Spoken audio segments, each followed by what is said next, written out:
Determine whether the distribution is a probability distribution. So a probability distribution has those two properties. Each of the probabilities has to be between 0 and 1, and all of the probabilities have to add up to 1. So on 11, each of the probabilities are between 0 and 1. However, they add up to 1.5. So they do not add up to 1. So this is not a probability distribution.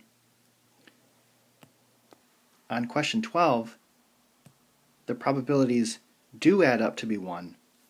However, we have a probability that's negative, and we have a probability that's over 1. So this is not a probability distribution.